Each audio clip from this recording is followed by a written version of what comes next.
Chomampi, Coiqui Voirade, Arrahu Chomampi. Boa noite para todos, né? Eu vou falar um pouco da história do meu povo, né? Por onde eu tenho passado, eu tenho levado a história de quem é o meu povo, né? Muitas pessoas não conhecem, né? Então sempre eu gosto de falar na língua indígena para afirmar que nós estamos no Brasil e que o Brasil é território indígena, né? Hoje nós temos aqui estudantes da arqueologia, né? Estudam os povos que viveram no passado aqui nesse país, né? Isso é muito importante, né? E Minas Gerais é o nosso berçário, né? Lagoa Santa foi de onde surgiu todos os povos do tronco Macrugê. Então, Nhomanque Pachixá Mampã, o passado constrói o presente, né? Eu sou a 6ª geração do povo Kamakamgoió, né? A maioria dos povos indígenas no Brasil quase foram dizimados, né? Mas eu costumo dizer que nós somos uma semente de uma grande árvore que se espalhou, né? E que de tempos em tempos nasce um indígena que não aceita viver sobre ordem dos opressores. Eu quero voltar até o ano de 1932, aonde o povo Kamakamgoió teve sua última aldeia num lugar chamado Catulezinho, em Vitória da Conquista, aonde a minha avó, a mãe da minha mãe, nasceu. A cidade Vitória da Conquista, ela se chama Vitória da Conquista na Bahia, por causa que eles achavam que tinha eliminado totalmente o nosso povo. Porém, né, as nossas famílias, elas, né, meu bisavô e os mais velhos que sobraram naquela localidade, eles tiveram que se converter ao catolicismo, aceitar ser escravo durante um tempo para poder sobreviver. Então conta-se a história que essa cidade se chama Vitória da Conquista porque eles achavam que tinha matado todos os mongóiós. O nosso povo lutou muito, morreu, mas também matou bastante dos soldados portugueses. Ali até o ano de 1932 ficou algumas famílias camacãs e a partir dessa época começou a surgir algumas leis que davam algum direito para os povos indígenas. A minha avó, ela tinha 3 anos de idade quando ela caminhou até uma terra chamada Posto Indígena Caramuru, Catarina, Paraguaçu. A minha avó caminhou do Catulé até a cidade de Pau-Brasil, juntamente com os mais velhos camacãs, 1 mês, para uma terra que o governo havia separado para os povos que não tinham mais aldeias. Assim que eles falam, né? E lá, nas 54 mil hectares, o povo camacã, ele se encontra com outros povos, que é Baenã, Quiririçapuyá, Tupinambá, Guerém e Pataxó. E faz uma junção que se dá o nome Pataxó Ranranran. Esse nome Pataxó Ranranran quer dizer a mistura de povos. Quando o nosso povo foi para a aldeia Caramuru, existia 2 falantes da língua. Uma se chamava Jacinta Graíra e Rosalina. Elas eram tias da minha avó e tias também do meu bisavô. Essas falavam uma língua fluente. Porém, essa língua ela já não podia ser mais ensinada, porque não fazia mais sentido. Naquela época, não fazia sentido para os brancos. Era colocado coronéis dentro do território, o serviço de proteção ao índio, né, que é assim que nós éramos chamados. Ele ensinava os indígenas a trabalhar, derrubando floresta para criar gado e plantando cacau. Quando aqueles indígenas falam português, se adapta a viver a forma do opressor, esse indígena é expulso do território porque não é mais índio. Ali naquela terra, os nossos povos começaram a prosperar no plantio, até mesmo na criação de gado. mas só que eles foram expulsos do território, porque eles não eram mais índios, né?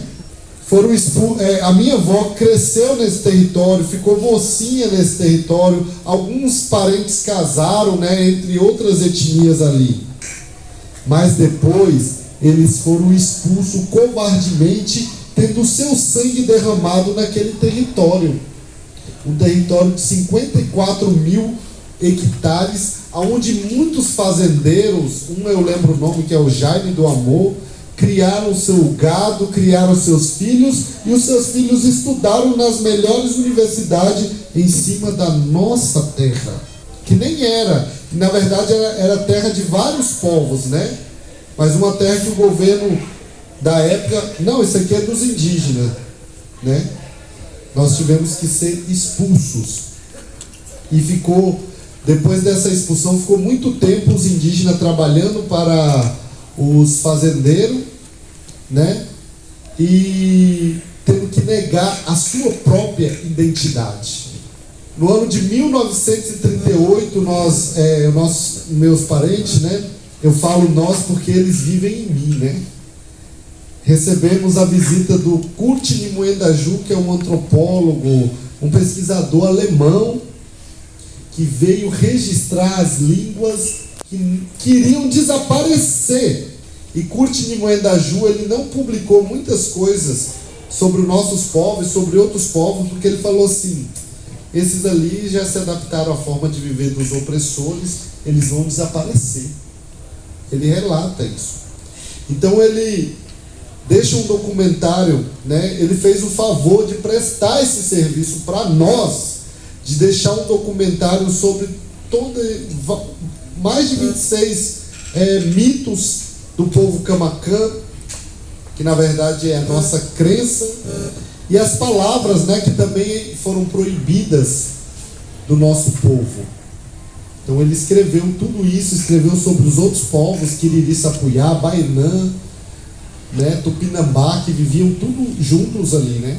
E deixou esse documentário para nós. O nosso povo foi expulso do território, né? Todos os povos, ficou só uma pequena parcela dos povos vivendo num lugar, acho que chamado Toicinho, né? Que é na região mesmo do Caramuru, e os outros foram expulsos, né? Outros ficaram bem apertadinhos. Só que no ano de 1982, um guerreiro chamado Ursulino, que é da etnia Quiriri Sapuiá, ele faz um chamado para os filhos dos indígenas que ele conheceu ali naquele território, para fazer a retomada da primeira fazenda chamada São Lucas, que faz parte do posto indígena Caramuru. Foi aonde foi chamado a minha tia Elisinha e a minha avó e seus irmãos para essa retomada em 1982. Retomar uma terra que já era documentada 40 anos atrás. 40 anos atrás. E dentro dessa retomada, a minha avó, ela volta viúva com um filho que não caminhava mais, trabalhando para fazendeiro. A árvore caiu sobre o meu tio e ele ficou paraplégico. E ela volta para um território onde começou uma guerra. E aonde um fazendeiro por nome Pedro Leite, ele pegou um indígena e arrancou as suas unhas e fez ele engolir o seu testículo ainda vivo. Isso não é historinha para impressionar pessoas, não. Isso é história verídica que os nossos velhos vivenciaram. Então, ser indígena, em algumas ocasiões, se tornou muito fácil hoje, mas viver com a bala no seu pescoço e ter que negar a sua própria identidade para sobreviver, né? Então é hoje para as pessoas pensarem o que é ser indígena. A minha avó, hoje ela se pinta, usa cocá, mas quando ela começou a ver a gente retomando a cultura, ela disse: por que vocês estão fazendo isso? Vocês pensam que ser indígena é coisa boa? Eu que sei o que meu pai passou. É por isso que muitos velhos ainda estão silenciosos. Então, quando minha avó retornou, ela teve esse filho deficiente, não conseguiu permanecer no território por causa das guerras, inclusive que o indígena Galdino Pataxó Ranranhã, Quiriri Sapuyá, perdeu a sua vida, teve o seu corpo queimado em Brasília, lutando por esse território que o governo cedeu e foi documentado pelos viajantes em 1932. Minha avó teve que migrar e ela veio para as periferias dessa região de Belo Horizonte. Só que quando ela migrou, a nossa heroína, a guardiã da nossa história, chamada Dona Elisinha, ela permaneceu no território, criando seus filhos. A minha tia Elisa teve o seu esposo, né, que é o tio Antônio, ele foi atingido por uma bala, ele também ficou deficiente, padecendo numa cama. Tudo isso faz parte da luta pelo território. Aí muitas pessoas, quando vê a gente falar, eu sou Camacã, eu sou Pataxó Ranranhã, estão inventando etnia, cada hora surge uma. Então, as pessoas não sabem dessa história, que a nossa história é marcada por sangue, né? E eu nasci, sabe onde? Na região de Contagem. Me criei nessa região ali do Vilapinho e conheço Belo Horizonte quase como da palma da minha mão, e os meus pés e minhas pernas caminharam de Ibirité a Barreiro, de Vilapinho a Ibirité. Eu sei andar a pé aqui. Nós moramos na região de Ibirité, onde também tem a família do Yuri, né, o Chorran, que é Pataxó. Novo Horizonte, Sumidor. Foi ali que os indígenas foram se refugiar. Só que, como eu falei para vocês, nós somos sementes. Eu nasci, cresci até 13 anos de idade na cidade, e eu não sabia falar que nem vocês falam. Eu tinha vergonha das pessoas, eu tremia de medo das pessoas. E a minha família sempre foi diferente das outras famílias. A gente vivia tudo junto na casa da minha avó, brigava, tinha os conflitos, mas a gente ficava tudo reunidos. E todo mês de abril a gente ia para a escola fazer a apresentação do Dia do Índio. E eu me lembro até hoje, quando eu tinha 6 anos de idade, as músicas que nós cantávamos, né? Era cantado mais no português, porque naquela época não se tinha retomado a língua, né? Então nós cantávamos: Deus no céu e os índios na terra, Deus no céu e os índios na terra, oh, quem é que pode mais? É Deus no céu, oh, quem é que pode mais? É Deus no céu. Quero ver a flor da caiana, quero ver a flor da caiana, quero ver a flor da caiana, quero ver a flor da caiana, a flor da caiana. Então isso são coisas que não conseguiram tirar de nós. A gente ia para a escola e a gente era diferente dos outros na maneira de se comunicar, e nós éramos conhecidos pelo nosso silêncio, né? Então hoje eu falo mesmo, porque eu demorei muito tempo para falar, e hoje eu falo em defesa do meu povo. Fui para o território com 13 anos de idade, e fiquei indo e vindo. Eu era nômade, né? Eu pedi para minha mãe, falei: mãe, eu quero ir conhecer nossos parentes na aldeia. E quando eu cheguei lá, porque eu nunca existi aqui, eu não tinha amigo, nada, só minha família mesmo. Quando eu cheguei no território, que eu vi a minha verdadeira história, ouvi, aí eu mergulhei na minha cultura, e eu passei a existir, porque eu não me adaptei à religião dos brancos, eu não me adaptei ao trabalho dos brancos. Se vocês for olhar na minha carteira de trabalho, trabalhei 9 meses numa empresa, 9 meses em outra, e também frequentei a igreja, mas cheguei lá, fiquei revoltado, não concordava com o que eles estavam falando, aí eu saí, né? Mas eu carrego dentro de mim as melhores coisas, né? Que é os princípios, né? Que o Criador deixou para nós. Mas hoje Eu sou Merong Camaquã Mongoió e eu procuro, né, vivenciar a minha cultura. E também a primeira língua indígena que eu aprendi a falar foi o Pachorrã, né, linguagem Pataxó. Cresci no meio do povo Pataxó, me sinto Pataxó também. Nós somos Irnui, né? Somos irmãos, somos do tronco Macrugê. E eu voltei para Minas. Minha tia, que hoje faleceu de leucemia, ela, junto com os parentes, com o avô do Chorrã aqui, eles foram expulsos da Feira Hippie, do espaço da venda de artesanato. Aqui em Belo Horizonte. Aqui em Belo Horizonte. Eles trabalharam muitos anos, tinha 5 barracas indígenas, e eles foram expulsos. E eu cuidei da minha tia no hospital, ela tinha leucemia, ela morreu com o papel do Ministério Público, reivindicando que voltasse para trabalhar na feira. O avô do Yuri e outros parentes mais velhos morreram com a esperança de voltar a trabalhar na feira. E no ano de 2008, foi onde eu me levantei como um guerreiro aqui, junto com o povo Pataxó. Nós retomamos a Feira Hippie. Quem puder pesquisar no YouTube, você coloca lá Pataxó, expulso, Pataxó com H, viu? Expulsos da Feira Hippie. Ali eu me levantei, junto com os parentes, que eram doidos que nem eu, porque para estar na luta tem que ser doido. A gente levantou 5 horas da manhã, fomos para a feira, fizemos a retomada da Feira Hippie.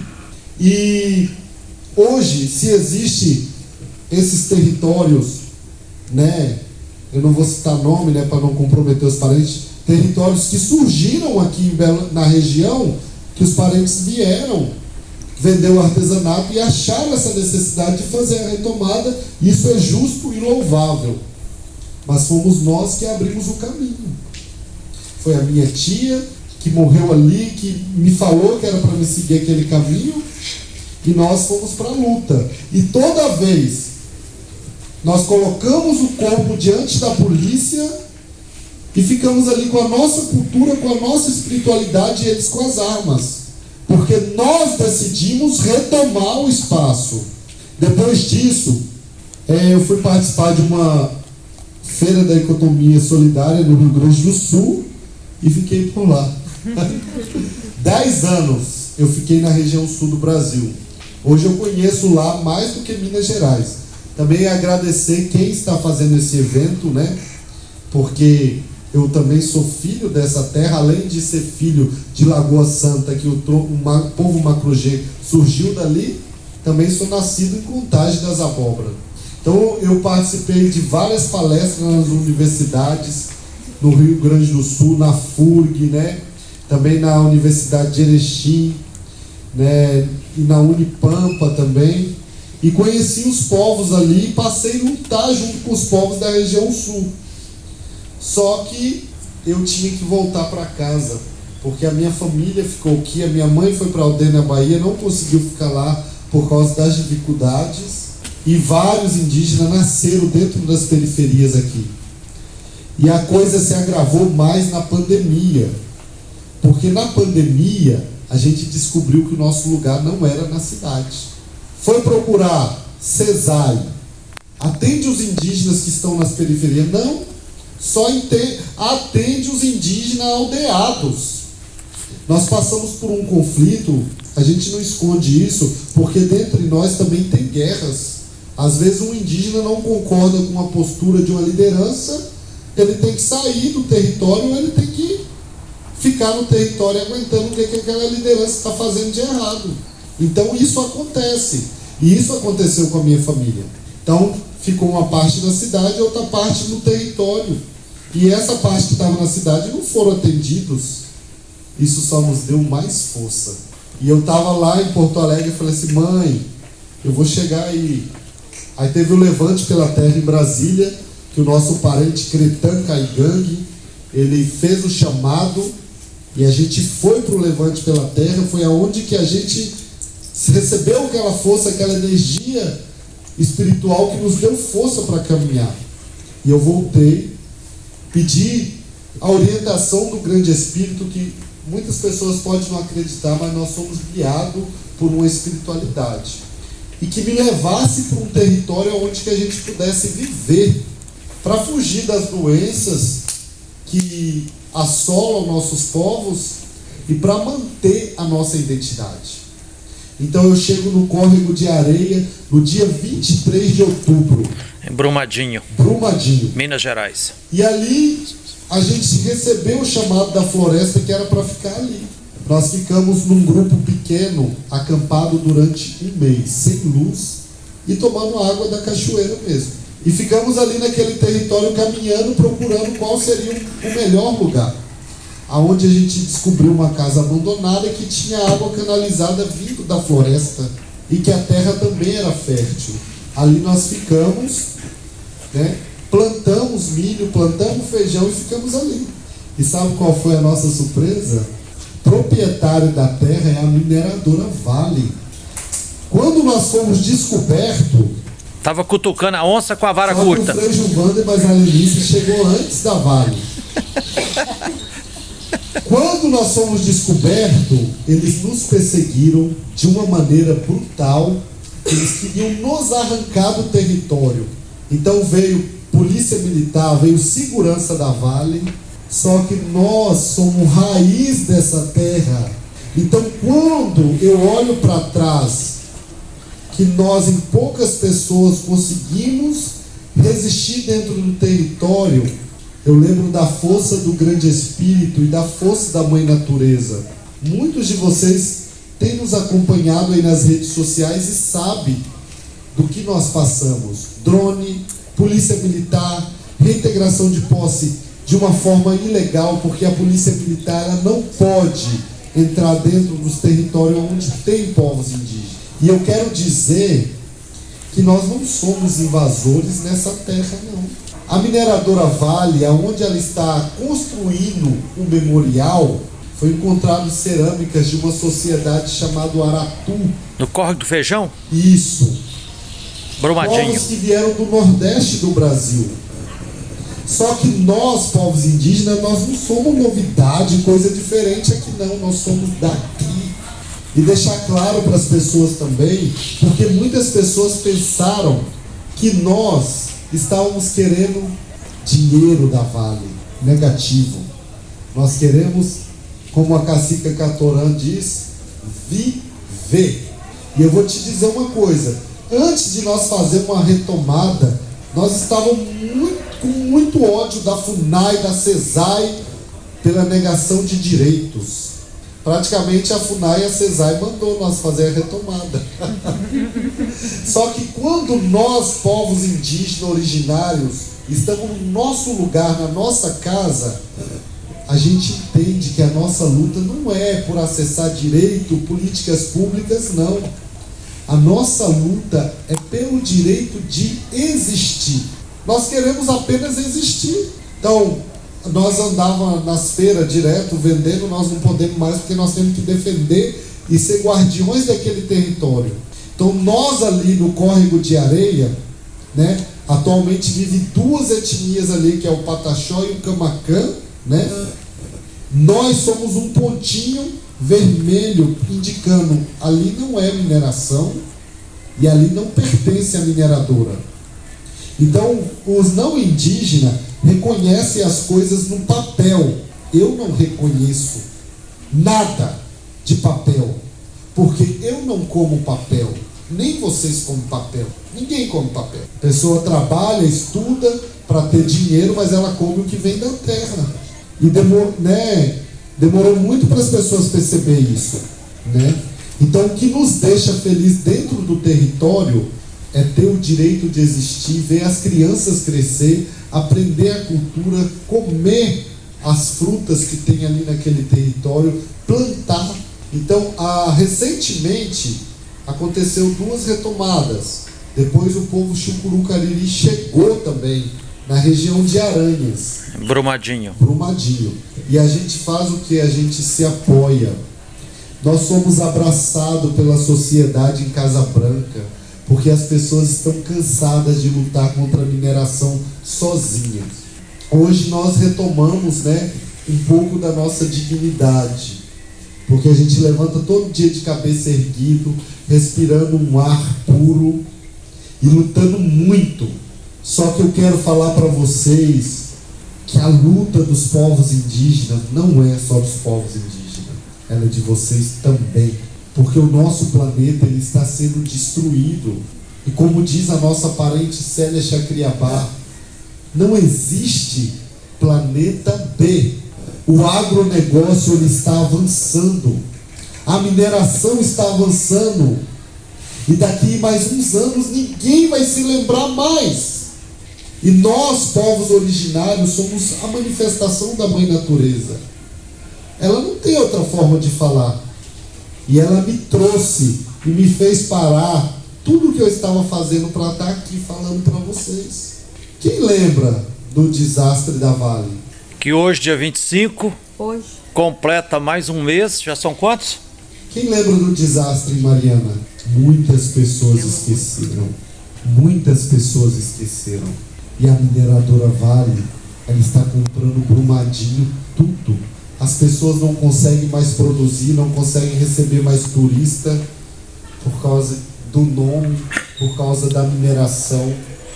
E a Vale está comprando e emplacando como propriedade particular da Vale. Mais de 100 fazendas compradas. Existe cachoeira que você não pode entrar para tomar banho. Eles te expulsam de lá. Compra as fazendas e derruba as casas, né? Exatamente.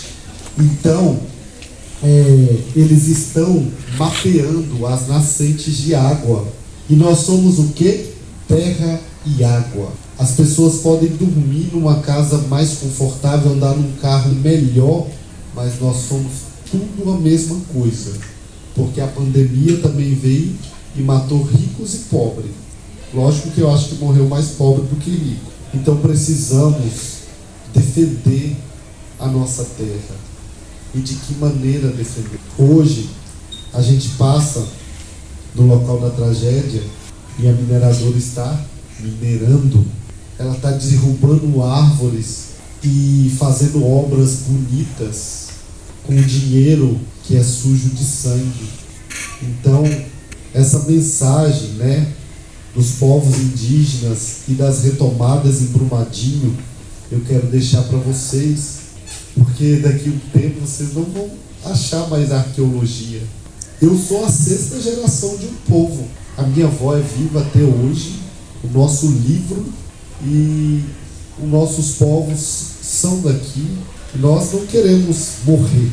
A nossa luta é pelo direito de existir. Algumas pessoas falaram que nós queríamos dinheiro da Vale. Eu não quero esse dinheiro sujo e amaldiçoado. E ainda conheço pessoas que receberam sem saber, como que se diz? Sem ter um chamado direito, e essas pessoas tiveram sua vida amaldiçoada. Porque morreu pessoas, a lama matou pessoas inocentes, matou animais, e eles continuam minerando. Tem uma região chamada Marques. É um filme de terror, cara. Ah, se a barragem estourar, corre para ali para o ponto de encontro. É um anúncio da morte. Então, quanto vale a vida de uma pessoa? Eu acho que eles deveriam parar de minerar e plantar alimento. Vamos viver sem dinheiro, mas vamos comer batata, produzir nossa própria galinha, produzir nosso próprio peixe. Todo esse minério ele vai para fora do país, engorda o bolso dos empresários ricos, e nós, população, daqui um dia, o centro de Belo Horizonte e as periferias vão receber a lama tóxica na torneira. Aí as pessoas vão acordar, porque esses caras, eles não têm limite. E eu não escolhi estar nessa luta, eu fui chamado para essa luta. Eu estava numa boa lá no ponto de cultura Goitaxá, em Florianópolis, junto com os parentes caigangue vendendo artesanato. E eu falei para eles: parentes, eu tenho que ir lutar junto com o meu povo, né? Então a minha luta hoje é pelo bem viver, pelo direito de existir enquanto povo originário desse país. E a minha luta é contra a mineradora Vale especificamente. a gente teve um embate onde nós tivemos frente a frente com a mineradora, com os drones, e eu vou te dizer a verdade, é uma sensação de morte, porque até mesmo o ambiente fica pesado. Eles vêm com drone, com armas, ele vem com papel, oficial de justiça, e diz assim, não, você tem que desocupar em 15 dias. E nós vamos com a nossa palavra, nós não aceitamos. Somos povos originários, estamos lutando contra essa mineradora bilionária. E o que a gente faz é simplesmente viver, resistir dentro do... A gente está prosseguindo na nossa retomada um ano. É um ano de retomada desse espaço. Mas o Brasil tem 522 anos de exploração. E muitos povos indígenas ainda têm que acordar e ir para a luta. Porque a nossa luta é de pé no chão, também para as pessoas que se dizem protetores do meio ambiente. Por que eu falo assim, se dizem? Porque falar da natureza é muito fácil. Mas o bom é sentir a chuva, o sol, o calor, os mosquitos. A gente sente isso. E nós agradecemos por tudo. E a natureza também agradece. Porque do jeito que está indo, gente, não vai dar. Nós temos que dar um jeito de frear a mineração, frear o agronegócio. Em vez de agronegócio, vem a agroecologia. Porque tudo isso é o que está matando o nosso povo. Existem alguns parentes que estão adoecidos e iludidos por essas coisas. São essas palavras, né, que eu quero deixar. Eu não tenho assim muitas palavras bonitas para falar, eu gosto de falar real mesmo, né? E bater um papo reto. Porque tem muitos jovens aqui. E vocês jovens, vocês também fazem parte dessa luta e vocês vivem no mesmo planeta que nós. E depois de vocês vai vir uma geração. As pessoas, elas falam no apocalipse, né? Vou concluir isso. O apocalipse, ele está aí. E ele já esteve. Ele existe de fato. Eu acho que vocês não precisam ficar esperando o demônio aparecer. Não, eu acho que o demônio, ele está incorporado no próprio ser humano, nas máquinas, no dinheiro. Nós vivíamos na floresta. Pensam junto comigo. Comendo do bom e do melhor. Chega uma galera de lá para cá destruindo tudo e nos ofertando um Deus. Em nome desse Deus, estrupa nossas mulheres, mata nossas crianças, nos fazem vestir roupa, nos expulsa do território. E o que eles estão fazendo com a nossa terra? Destruindo. Então esse é o apocalipse. Para nós aconteceu o primeiro, agora já é o segundo acontecendo. Porque nós estamos vivendo em outro mundo. Um mundo diferente do que nós vivíamos. E esse mundo, ele está sendo destruído.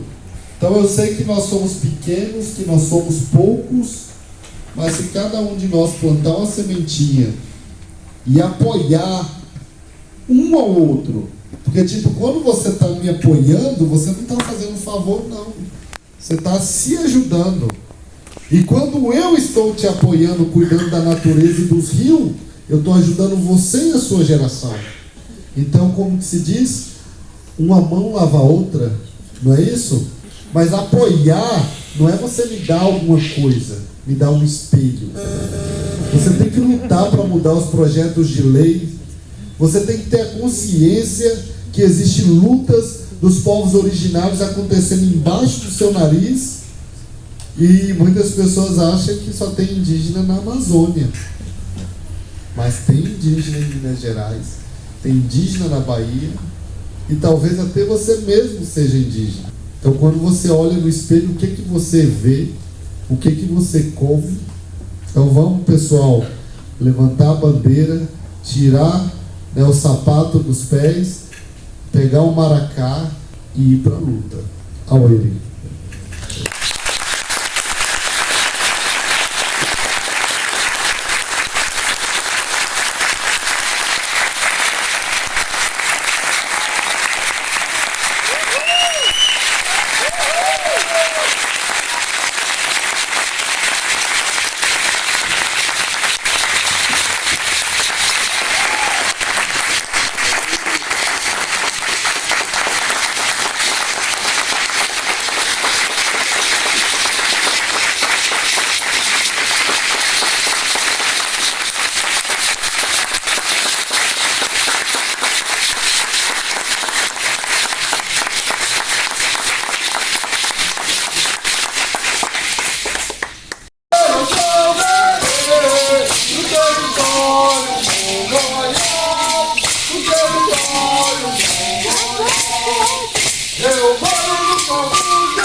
eu uso pintura vermelha.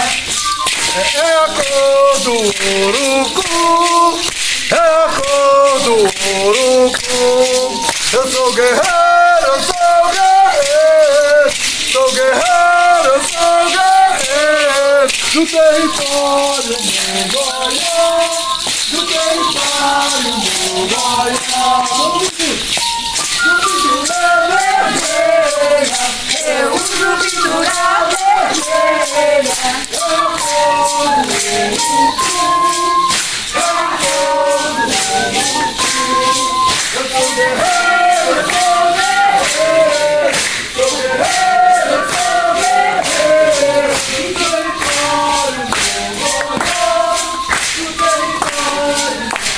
uso pintura vermelha, eu uso pintura vermelha.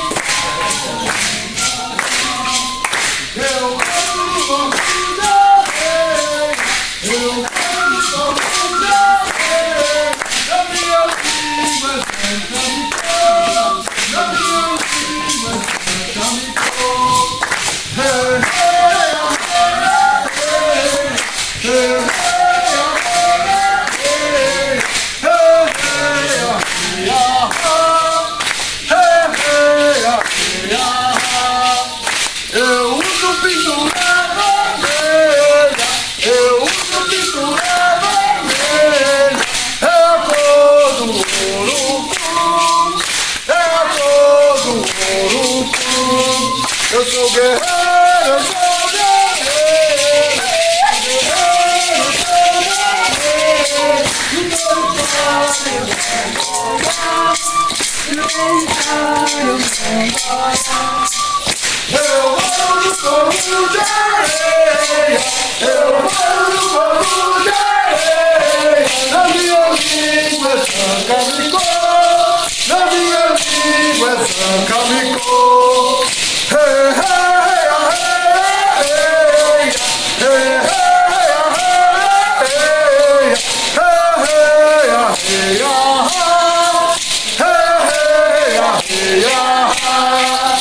Eu uso pintura vermelha, eu uso pintura vermelha.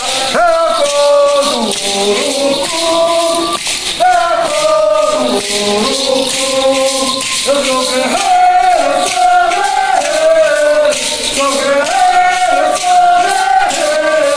Do território do Goiás, do território do Goiás.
Hey,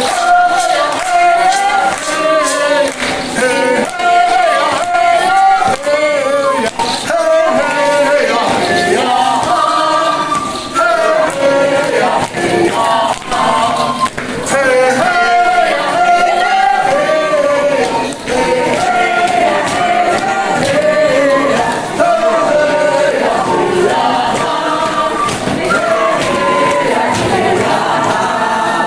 away!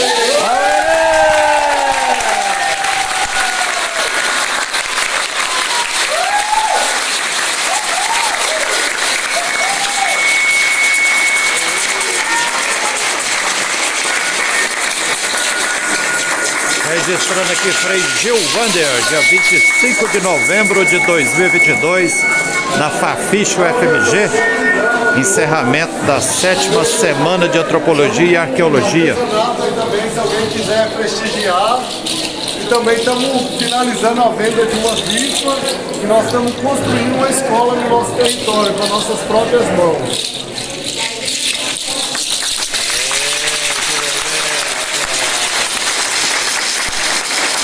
Registrando aqui Frei Gilvander. Apoio, senhor!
Registrando Frei Gilvander, que maravilha!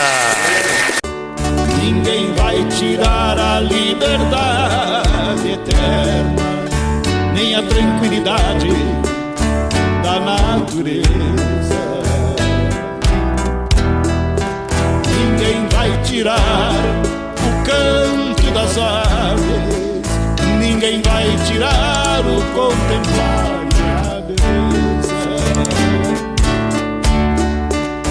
O meu violão entoando num instante, suavemente, ouvindo os pássaros assobiar.